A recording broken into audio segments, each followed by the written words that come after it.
Alright everyone, sorry once again, more technical difficulties with audio here. We should be back, so hopefully to actually start this run, here is Night63 with And Fight hello and everyone, Rage. yeah, sorry for the tech issue. So this is Fight and Rage. I'm Night63 and I'm gonna be running the game on arcade with guard in easy turbo seed. And I'm gonna be joined by Birdie, my friend from Fight and Rage community.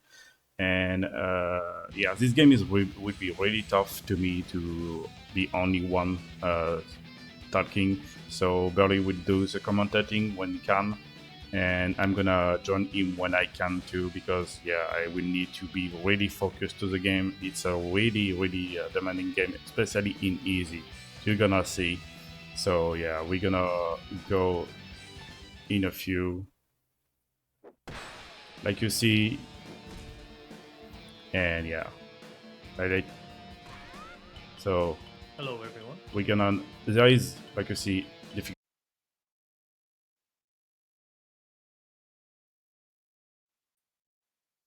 difficulty and everything.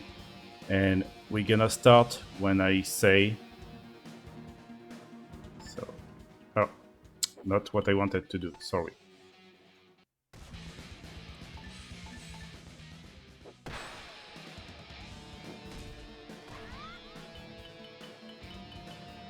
So yeah, let's count down to 5, 4, 3, 2, 1, go. All right, hello, everyone. I'm Old Man Burley. I'll be assisting on the commentating here with Night63. This run will be performed on easy mode. Easy is unlockable in the shop by playing the game. You can earn some coins and unlock easy mode. Despite being easy, it can still present a bit of a challenge, and it is one of the harder categories to speedrun. You see here, Knight's picked up invincibility item, so here he's completely invincible. Won't take any damage from hits, and he's able to do more supers. As you can see, there's a SP meter up beside Gal's head at the top corner. When that's full, you can perform a special move. You can perform the special move if you do not have SP meter, but it will cost you energy and life. Very important here is that you pick up this sword at the bottom left hand corner. You need that for the last boss to go through the route that Knight has chosen for the speedrun. So this mid-boss, wow, very fast, extremely fast. So this boss is holding a hostage. You need that sword to save the hostage. If you don't have that knife or a sword, he will actually kill the hostage, and you will go on a different route and a different path. There are a total of 8 paths and 8 routes in the game. We will be performing route F, which is usually the chosen one for speedrunners. First stage done. Done very well, I think. Well done, Knight. Yeah, I got really trolled by Tiga. I did a lot of parry. It's RNG. I can't do nothing about that. Sometimes Tiga decide to do too much parry, and I can't do nothing about it. You can see here the hostage is actually following you throughout the stage, and when enemies appear on screen and you're fighting, she will cower down like that. There will be a speedrunning trick towards the end of this section, where you have to kind of outrun her, outpace her, so she's not on the screen here now. So we run way ahead, she's following after, but you want to defeat all the enemies before she can catch up again, and it'll save maybe 15 seconds or so in the speedrunning time. So here Knight will dispatch these enemies, then he'll go on to the boss of the second stage. Excellent. You can see the hostage did not catch up, and he was able to save around 15 seconds or so. So Minotaur here he's got fully armored. I know a lot of beat 'em up players do not like armored bosses. This one's not too bad. You can see Knight dispatched them very quickly there, and very expertly. And this stage went very well too, I think. Yeah, it was actually really good. I got a bad pattern from Minotaur. He did a jump charge with actually a bad pattern, so I need to respect him a little bit. If I don't respect the jump pattern, I'm gonna be grabbed and get lots of damage on myself. So stage 3, there's a lot of RNG here depending on enemy placements. It's looking quite favorable at the moment. You get a P at the beginning of the stage, which you can use to quickly dispatch all the enemies. It's related to the story. We skipped through the story, but there's a story event which indicates why, Gal is angry and why she's invincible. This is the brother of the stage 1 boss. His name is Rashers. He has some expert in knives. He can throw a lot of knives. You can see the hostage there in the middle of the stage with a bit of a headache. Wow, that was very fast. That was killed that boss very quickly, I think. Yes, it worried me a bit, but that was not a bad rusher at all. So the world record is speedrunning is around 19. It's just under 20 minutes. 19 minutes 30 seconds. It's 1929 by me. There you go. So we use actually in-game time in speedrun because there is an in-game time. So why not using it? Yeah, you can see it in the top corner there. Knights will actually be moving around. Sometimes you'll see him doing some odd movements, whether it's jumping up or running around in a circle or something. And a lot of that is enemy manipulation. He's trying to coax the enemy into certain patterns and certain movements. So we can group them together and kill them faster. Oh, and the monkey with the flying kick. These Bruce Lee monkeys, they're not too bad once you get in their face. If you are stand away from them, though, the kicks can be quite devastating. Now we have these cats, which are probably my most hated enemy in the game. They have a wake-up attack of electricity, so often you have to stand away from them or try and parry. This is a good time to mention that the game has a parry system similar to Third Strike and Street Fighter, where you can press forward or back, left or right, and you can perform a parry right at the time of attack. And it will recharge your SP meter, so there is a tactical advantage for using it.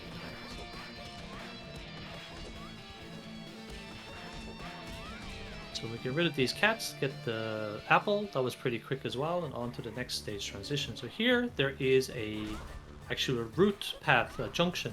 You can go 2 paths. We want to go up in the forest.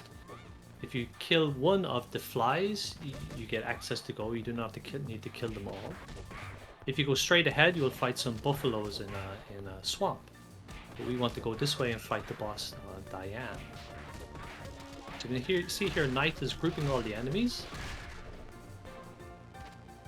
If you overkill the enemies, kind of smash them in their bones, you get extra points. They're already dead, but you kill them even more, I guess. Overkill them is a good way to describe it. Those extra points are very useful if you're playing for survival, and you can get extra lives by using that tactic. So the boomerang here is very important for this boss coming up. Knight has it, so hopefully things will go well. This boss's name is Diane. She can be a bit of a pain, but things are looking good so far. He's using the boomerang to good effect. That's a perfect gun. Yeah, that was fantastic. Well done, Knight. So the next stage is the entrance to a club. We're going to get Dobermans here. Everyone hates these guys. You want to get them up against the wall like this. Wow, that's fantastic. Right up against the wall, and then group them together. And then you can speed kill them very quickly. Nice, nice. Oh, one got away at the end. Not too bad. Now we're into the casino. The casino also has a branching path. We will be going to the basement to fight the wrestler dude. Here is, I think it's a bit of a choke point for some players. It was for me when I was playing the game at the start. It can get quite difficult here when the dancers come out and you get enemies from both the left and the right side. So you have 2 monkeys here. Get rid of them, and then here we go. Here's the dancers. And now it's kind of like chaos. There's enemies coming from both sides and 2 big buffalo bisons. These guys can attack while they're off screen. So they're off screen, they'll lunge towards you. So listening to the sound is very useful. Parrying in this part also is very helpful if you can do it. And I think killing the bison is paramount. Kill them first if you can. Now, there'll be some enemies. You'll see some Doberman dressed in white. We don't want to fight them. We're going to go straight up and straight down to the basement. for a wrestling match. Now you can see the arrow. If you go straight there, you'll get a different stages. Now we have the pipe. That's very important, the pipe. If you have the pipe, Gal is able to do tremendous damage, as you can see here. Lupinatari. Hopefully we can keep it up. This boss can be quite difficult, a bit of a pain when you're first learning him. You have to learn a lot. Those grabs do a tremendous amount of damage. That was fantastic. Excellent, excellent fight, I think. Well done, Knight. Yeah, that was actually a really good Atari. Now you can see all these dead bodies, all the victims of Atari's fights where he has won. So here there's a lot of barrels in the stage. We're going uphill. A couple of barrels will roll down the stage just to avoid them, like so. These pigs run in a line. You can group them together quite successfully once you get used to the game. You can see there the overkill where all the enemies had the bones. That grants a lot of their points. It's not necessary when you're speedrunning, I guess, but for survival it's pretty important, especially on the more difficult sections, more difficult modes of the game. I think this game has like 7 difficulty modes, Unfair being the hardest, and it is really a big challenge. I would say really it's one of the more difficult beat 'em ups out there. Gal is very useful with a weapon. She is the speed character in the game. There are 3 characters. Ricardo is the power, and F. Norris is more technical, ninja. Now we're skipping a cutscene there where you see the boss of this stage, where he knocks the weapon out of your hand anyway. So Knight just dispatches that to go more quickly. Here we're on a raft. If you can knock enemies into the water, it will kill them instantly. So you can see Knight is throwing the enemies into each other and then into the water, and that kills them instantly. Very nice. Yeah, for casual player, this stage is clearly the most harder one, because you need to figure out how to beat the monster. Yeah, and if you fall in the water, it takes a lot of energy too. I've seen a lot of people complain about this stage online, but it's not too bad. I think it's not too bad once you get used to it, but you have to learn it. It's just different to the rest of the stage. So you can see here the mosquitoes dropped, or the flies dropped a invincibility item. That can actually fall into the water if you're not careful, so you have to plan that very well. So now we'll have a group of the whip ladies, and then there will be some ninja birds, ninja ducks, pheasants. I'm not sure what they are, and then we will move on to the last boss. I've seen a lot of people complain about the last boss, but I would say he's actually the easiest boss in the game when you know how to beat him. He's by far the easy one. But at the beginning, if you don't know the game, you might think he's overpowered, but he is quite easy. He's only got 2 attacks. That's the attack you want, where he flies straight at you and attacks. The other attack is like a fireball. But he obviously stays away with you. There you go. Nice. Very quick. If you are playing this for survival, you can just invincible through both attacks. You don't need to take as much risk as Knight did here. Another good stage. Another excellent stage. Death Island. This one is also quite difficult, I think. This part of the stage is, this part of the game is really difficult. There's a lot of enemies here. You do not have to group them all together like this, because Knight is obviously speedrunning, so he's going to the end of the stage, getting all the enemies on the screen at the same time to kill them all quicker. But if you're playing the harder difficulties and worried about survival, you can inch forward and spawn 1 or 2 at a time. So this death is on purpose. When you die, you get back your life, and you get back also your special. So it's actually faster to die if you can at some point, either to wait and do a parry and try to survive, at least for speedrun. So there'll be certain sections you will die to get the SP back, so you can quickly kill enemies again. So here, again, you don't have to do what Knight's doing. You can inch forward and take enemies one by one. But he's chosen to run to the end of the stage and then fight them all together and group them all together and get rid of them quickly. Very good. Now the 3 barrels coming up, it's very important to get that P and put it on the right hand side, which Knight has done very well. And we will use that for the next stage transition. So stay in the middle here, knock the bikers off their bike. Those bike explosions do crazy amount of damage, a lot of damage, so you really want to avoid them. But luckily the enemies get hurt by the explosions too. So here we're going to have a lot of wolves, and then we're going to have a lot of mix of different enemies. These Muay Thai guys are quite dangerous and quite difficult to deal with. They do like to play footsies with you, and just stay out of your range before they jump in. So here you've got two kind of cat brothers. Their names Steven and Segal, like a famous martial artist actor. Nice. So Knight has grouped them together, and wow, he's killed them very quickly. So we have a couple of wolves here. Get rid of the wolves, and then we go on to the last section of the stage.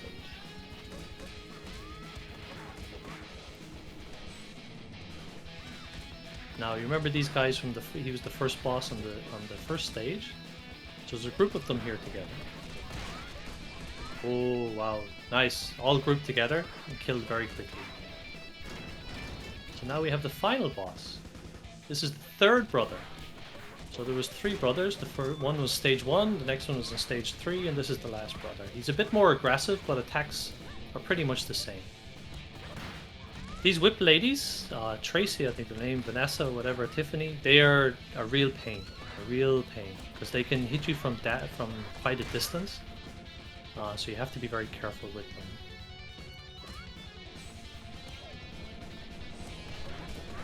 This guy always has enemies, so once you dispatch some of these other enemies, more of them will come up. Ideally, you want to get him against the wall here and kill him, which Knight does here. I think a little bit bad luck on the RNG on this part. Actually, boss was really good. It's actually the add-on was actually bad. The white lady was actually really too much bad, but yeah. Can't do nothing about it. So we're on to the final stage, final encounter, just like that. Here we're going to get a lot of different enemies coming from both sides, different types of attacks, different types of wake-ups, all sorts of things. It can get quite messy and quite difficult quickly. Those judo guys, they throw you. If they manage to throw you successfully, do you see that? He grabbed Gal, tried to throw him, but Knight successfully broke the throw. So you can break throws by hitting the jump button. Now we have a couple of whip ladies and pigs. And then there will be some more enemies after this too.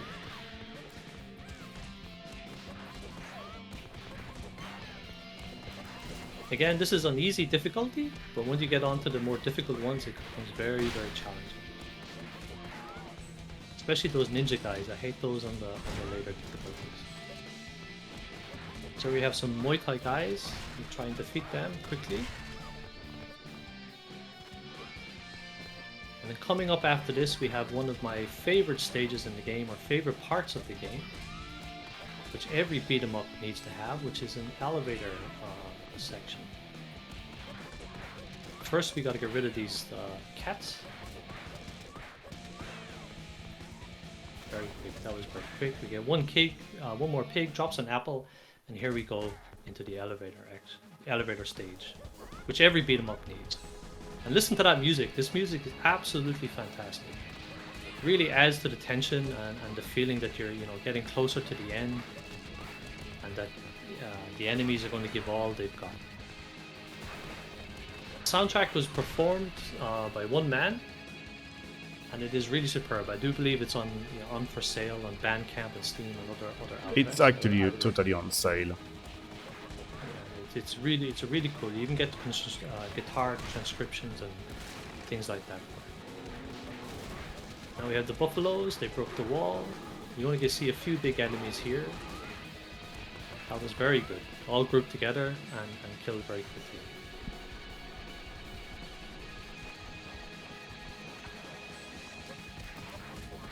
Now, we have some regular enemies with the whip ladies. Nothing too bad here, but the important part is to group them together. This part is really difficult, I think. It has the mosquitoes, it can be a real pain. And this kind of boss mosquito guy, he has a lot of health compared to the other ones. But that was, well, Night made that look really easy. I make the game look easy. I should be clear. It's not easy. It is not easy, no. Even easy mode is a bit of a challenge. It's a lot of fun too. Still the same amount of enemies, but you know, the AI is toned down a little bit. I would say that the enemy AI, I think, in this game is one of the best of any of the beat 'em up games. Yeah, And AI on this game gets smarter and smarter the more difficulty you are on. Yeah, and they play footsies and they go behind you and stuff, trying to you know, get you from the back. This guy is quite difficult. He's more difficult than the two we've seen earlier. He has a wake of attack that does quite a lot of damage. Now we have the leader of the biker rats. He's not the smartest fellow, as you will see here. He totally missed you, and then his bike blew him up. So that does a lot of energy. It takes a lot of energy off him, and then you can kill him quite quickly. Now we have a single ledge. It's pretty dark. Going to be some enemies on the left and on the right. It's all pretty set here where they are going to be and what they're going to do, I think. Ninjas, monkeys, and there will be some whip ladies now coming up. Just off screen. Don't even let them get on the screen.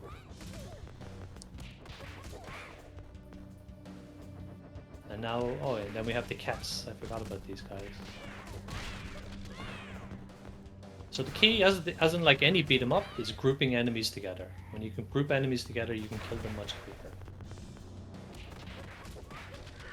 So after this, we move into a very infamous section of the game, where the 3 bodyguards, the 3 Dobermans. If you're playing for survival, you would take these out one by one. Maybe throw one of the enemies will drop a knife. You'll throw a knife, and then try and attack the Dobermans one by one. Knight's a crazy man, so he's going to take all 3 on at the same time. He killed 2 very quickly, actually. A little unlucky not to get the 3 into the group. Ooh, that punch. They do pack a punch. They certainly do. Okay, now we're going on to the final encounter. You can see the big boss man sitting in the chair. These are his 2 servants. Gal cannot throw these characters. They're too big and heavy. Ricardo can throw them, and he can Luke throw them, I believe. They do have some armor, but this is looking really good, this part. Wow, this is looking fantastic. Excellent. Wow, they didn't even get to attempt 1 punch. So this is the big boss man. He has a special weapon, machine gun. So Knight is going to use as much SP as he can. Wow, see that parry? He tries to hit you with his machine gun. If you can parry it, you get your SP meter back, and then you're able to do more special, and obviously do more damage and loot them more and more. See the parry there? Excellent. It's maybe happening so fast, but he's doing... Oh, see the enemies from behind jabbing you in the back of the head. This should be it. That's time. Well done, Knight. Fantastic round. 2021. It's really a good one. It's even 1 minute behind the world record, my world record. Because, I mean, less than 1 minute actually. Excellent, fantastic. You can see here the money you get to unlock the item. Yeah, and like I said, because the developer make actually a speedrun of the game technique, so there is actually time on each stage, and it's pretty really amazing for speedrun. So yeah, here is the game, here is Fight and Rage, and yeah, I'm gonna let's game roll. She will play on herself, so the last cutscene and all the credit. the the story of Fright and Rage is really really good. I should be clear, it's really good, and there is 8 ending: A, B, C, D, E, F, G, H, and each ending show you a different side of the game. I'm not gonna spoil you. You will only see this one F ending, with actually called sadness, because we actually losed a friend, Jennifer, who actually was the hostage of the first stage. So we saved her, bring her back to the village. See, we got betrayed by the same kind than us, but because they was actually treated by Rasher to give them us to him. So he killed Jennifer. We saw it happening. She got crazy, beat him into death, and go to the next stage. And These end after credits are that, the story continue, and you learn more and more about what's happening, what is going on, and even when you beat the boss, game totally says to you, it's not the end. It's something is behind all of this. We all know. So all we hope for Fight and Rage community is having, of course, 2 Fight and Rage 2. So yeah, I Please. hope you enjoyed all the game, and I'm gonna let my buddy finish with commentating. You just see here the end credits here. The whole game was made by one person except the music, Sebastian Garcia. He's done a fantastic job. I think it's one of the best games ever made. Never mind one of the best beat 'em ups, and I would highly recommend it to anybody who has never tried it. Knight, well done. I think you did a great job today. Fantastic Thank speed you. running. Really fantastic. Just outside the world record.